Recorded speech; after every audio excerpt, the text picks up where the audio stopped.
Mega Heracross Raid Day is coming up in Pokemon Go, and in this video I will be going through all of the event details, including the shiny rates and how to get 8 free raid passes on the day. I'll also go through the best raid counters, Mega Heracross's meta relevance, and I'll go through which wild and research Pokemon are worth catching. The event takes place on April 13th between 2 PM and 5 PM local time. For the bonuses, Mega Heracross will be appearing more frequently in raids, so it will be on every gym and the raids will refresh every hour. You will receive 5 additional free raid passes from spinning gyms. These will be additional to the daily free raid pass you get and the extra one that you get for the seasonal bonus, and you can save one from the day before, so you can actually get a total of 8 free raid passes for the day. Heracross will have a boosted shiny rate on this day of 1 in 10, so it is the best chance to get this shiny, especially as it's regional. Additionally, the remote raid limit will be increased to 20 from April 12th at 5 PM till April 13th at 8 PM PDT. And if you complete an in-person raid with at least one other person, you will cause Pokemon to spawn around the host gym for 15 minutes. These are likely to be mostly the current event spawns, which I will be going through in this video. There will also be a $5 ticket that is available for purchase that will get you another 8 in-person raid passes from spinning gyms. You'll have an increased chance to get Rare Candy XL from raid battles. You'll also get 50% more XP and 2 times Stardust from raid battles. These bonuses will be active from 2 PM till 10 PM on April 13th. It's also worth noting that for $5 you can pick up this same ticket and get a free premium raid pass with it if you purchase it from the web store instead of the in-game shop. So it's probably worth doing that if you want to get more value out of your purchase. But is the ticket actually worth purchasing? If I'm honest, this ticket isn't really that bad of a deal. If you know you're going to be out raiding and doing more than 7 or 8 raids in person, then the extra 8 in-person raid passes and the Rare Candy XL, XP and Stardust bonuses are generally going to be worth the $5. It is worth noting that you might find better raid pass value in bundles in the in-game shop, and the green premium battle passes do have more value than the orange ones because you can use them in Go Battle League as well, so that's something to bear in mind. Also, the raid passes that you get from this ticket will have to be used on the day, whereas raid passes from other bundles that aren't related to the event can be used whenever. This raid day also takes place during the Bug Out event, so the wild encounters will be Caterpie, Weedle, Shuckle, Wurmple, Cricketot, Combee, Seawaddle, Dwebble, and rarely Nincada and Cutiefly. In field research will be Paris, Venonat, all 3 Burmy, Carablast, Shelmet, Dewpider, Wimpod, and you'll be able to get Mega Energy for Mega Beedrill, Pinsir, and Scizor. It's worth noting that Combee and Paris are Stardust boosted Pokemon, so worth catching any Combee that you see for 750 Stardust per catch, and Paris will give 500 Stardust per catch. But it is best to run from Paris research tasks so you can stack them in your research stack and then catch them all during a Stardust boosted event with a star piece active. I will be going through which wild and research Pokemon are worth catching and focusing on later on in this video, so stay tuned for that. But first, what are the best raid counters for Mega Heracross?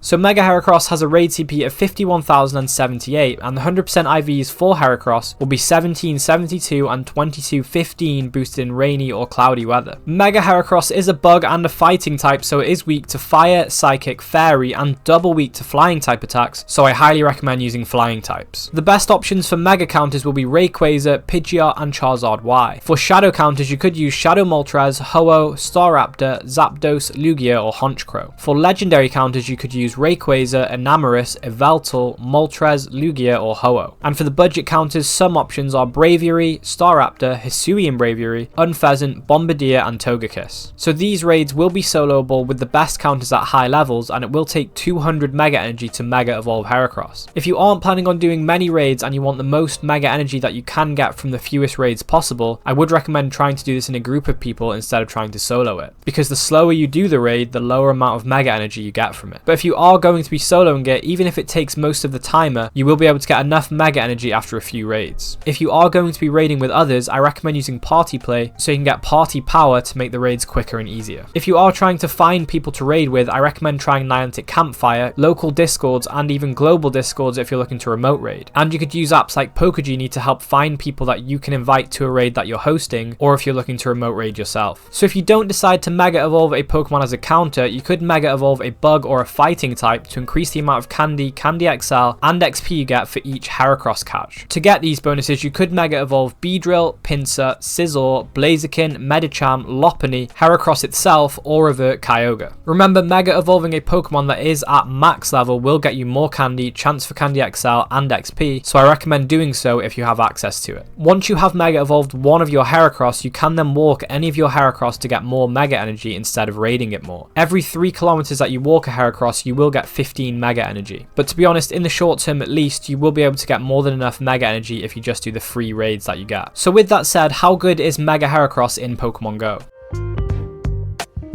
So Mega Heracross will be the #1 bug type attacker with its best moveset, Struggle Bug and Mega Horn. Its DPS will be less than Pheromosa, but it will have a much higher TDO, giving it a better overall rating as a bug type attacker. Mega Heracross will also be the best fighting type attacker in the game, with its best fighting type moveset being Counter and Close Combat. Again, it does have a lower DPS than Mega Blaziken, but it does have a better TDO, so overall it is the best fighting type attacker until Mega Lucario comes into the game. In terms of Go Battle League, Heracross is ranked 308 in the Great League with 0-15-15 IVs. In the Ultra League it's ranked 193 with 0-14-13 IVs, and in the Master League it is ranked 131 with 15-15-15 IVs. So overall it isn't really much of a meta Pokemon in Go Battle League, it's more of a spice pick. It is also worth noting that Heracross is a regional Pokemon that is normally exclusive to South America, Southern Florida and Texas, so if you need it for the dex and you're hunting the shiny, this is a great time to get it. With that said, which wild and field research Pokemon are worth catching whilst you're out doing the raid day?